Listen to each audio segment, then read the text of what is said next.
நம்ம வீடியோவில் விதவிதமாக 10 வகையான ஊறுகாய்கள் எப்படி செய்யுது அப்படின்றத பார்க்க போகிறோம். வாங்க வீடியோக்குள்ள போகிறோம். நம்ம தமிழ்நாட்டு பாரம்பரிய முறைகளும் அதே சுவைகளும் எந்த ஒரு ரிஸ்க்கும் இல்லாமல் டக்குன்னு செய்யக்கூடிய 10 வகையான ஊறுகாய் வகைகளை தான் பார்க்க போகிறோம். வாங்க பார்க்கலாம். இதில் ஃபஸ்ட்டு நம்ம பார்க்க போகிறது கருவேப்பிலை தொக்கு ஊறுகாய். இதுக்கு வந்து கருவேப்பிலையை நல்லா வறுத்து அரைச்சி செய்யப்படுற ஒரு ஊறுகாய். இது நல்ல முடி வளர்ச்சிக்கும் நல்ல ஆரோக்கியத்துக்கும் நல்லது. இந்த கருவேப்பிலை ஊறுகாய் சாப்பிட்டோம் அப்படின்னா நம்மளுக்கு ரத்த சோகை அந்த மாதிரி எதுவும் வராது. நெக்ஸ்ட்டு வந்து மிக்ஸ்டு வெஜ் பிக்கல். இது வந்து நார்த் இந்தியன் பக்கம் செய்கிறது. இது வந்து காய்கறியை நல்லா வேக வச்சு வினிகர் அப்புறம் கடுகு சேர்த்து தாளித்து சாப்பிட்றது. நெக்ஸ்ட்டு நார்த்தங்காய் ஊறுகாய். இது வந்து நார்த்தங்காயை உப்பில் வேக வச்சு செய்கிற ஊறுகாய். இது வந்து காய்ச்சல், சளி இந்த மாதிரி உடம்பு சரியில்லாத நேரத்தில் சாப்பிட்றதுக்கு இந்த ஊறுகாய் நல்லது. நெக்ஸ்ட்டு தக்காளி ஊறுகாய். தக்காளியை நல்லா வேக வச்சு தோல் உரிச்சு எடுத்து வச்சுக்கிட்டு அதை நல்லா தொக்க பதத்துக்கு வர வரைக்கும் வதக்கி எடுத்து வச்சுக்கணும். இதை வந்து இட்லி, தோசை, சப்பாத்தி, சாதம் எல்லாத்துக்குமே புரட்டி சாப்பிட்லாம், நல்லாயிருக்கும்.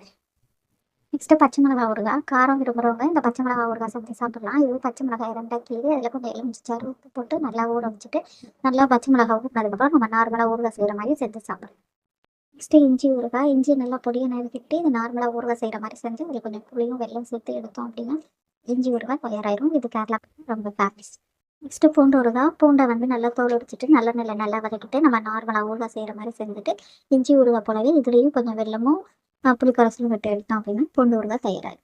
நெக்ஸ்ட்டு நெல்லிக்காய் ஊறுகாய். நல்லா பெரிய நெல்லிக்காய் எடுத்து வேக வச்சுட்டு கட் பண்ணி கொட்டையை ரிமூவ் பண்ணிவிட்டு நம்ம நார்மலாக ஊறுகாய் தடுக்கிறபடி தாளித்து ரெடி பண்ணோம் அப்படின்னா நெல்லிக்காய் ஊறுகாய் ரெடி ஆயிரும். இது தயிர் சாதத்துக்கு நல்ல டேஸ்ட்டாக இருக்கும்.